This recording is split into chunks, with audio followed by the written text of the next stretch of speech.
Commander जूलानी की air force खल्लास।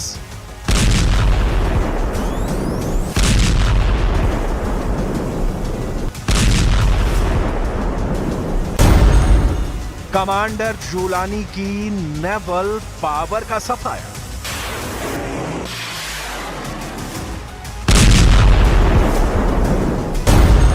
Commander जूलानी की ground force 85% clean.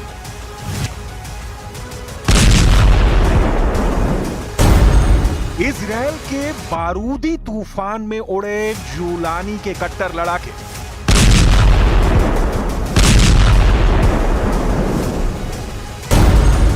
जूलानी के बाद खामेनेई पर हमला, दहल गए एटमी अड्डे। सीरिया को इजराइल से दुश्मनी की भारी कीमत चुकानी पड़ रही है। कमांडर जूलानी, एर्दोआन और ईरान को भी यह दुश्मनी बहुत महंगी पड़ने लगी है। नेतन्याहू ने हाथ आए मौके को बखूबी भुना लिया है। सीरिया में टेरर ग्रुप पर स्ट्राइक का बहाना बनाकर इजराइल ने दुश्मनों का दम उखाड़ दिया है। इजराइल के हमले हर गुजरते दिन के साथ तेज होते जा रहे हैं, विध्वंसक होते जा रहे हैं। नेतन्याहू आर्मी ने बशर अल असद की बनाई सीरिया फोर्स की टोटल तबाही का सैन्य अभियान चला रखा है। 9 दिसंबर से शुरू हुए सीरियल हवाई हमले में इजराइल ने सीरिया के सभी टेरर ग्रुप को तो जमकर पीटा ही है, साथ ही दुश्मन देश के सैन्य बलों को बर्बाद कर दिया है। कमांडर जूलानी के असद सरकार के तख्ता पलट के बाद से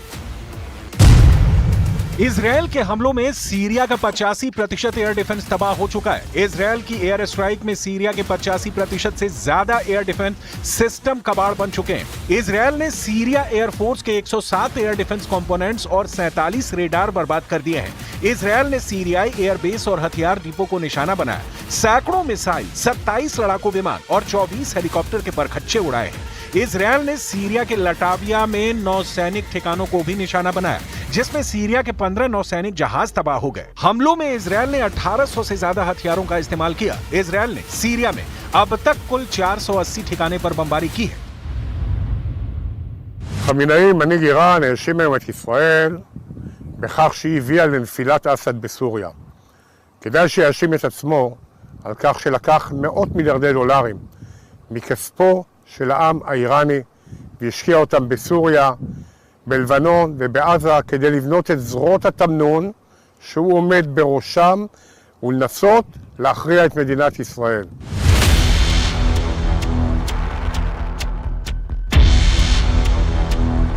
सीरिया के माउंट हार्मोन से मिलिट्री ऑपरेशन अंजाम दे रहे इजराइल की रेंज में पूरा सीरिया आ चुका है।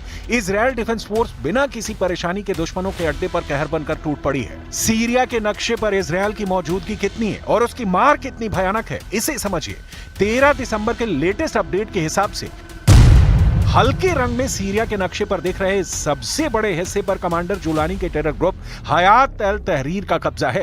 9 दिसंबर तक इस हिस्से पर बशर अल असद की हुकूमत चल रही थी। पीले रंग में घिरा इलाका वो है जहां कुर्द लड़ाकों का दबदबा है। कुर्दों की सीरियन डेमोक्रेटिक फोर्स यहां कब्जा जमाए हुए है। फिरोजी रंग में दिख रहे इलाके पर तुर्की के समर्थक सीरियन फोर्स ने कब्जा जमा रखा है। हल्के नीले रंग में दिख रहे इस छोटे से हिस्से में गोलान हाइट्स पर इजराइल का बरसों से कब्जा है। वहीं गाढ़े नीले रंग में दिख रहे इलाके को इजराइल ने 10 दिसंबर को कब्जे में लिया है।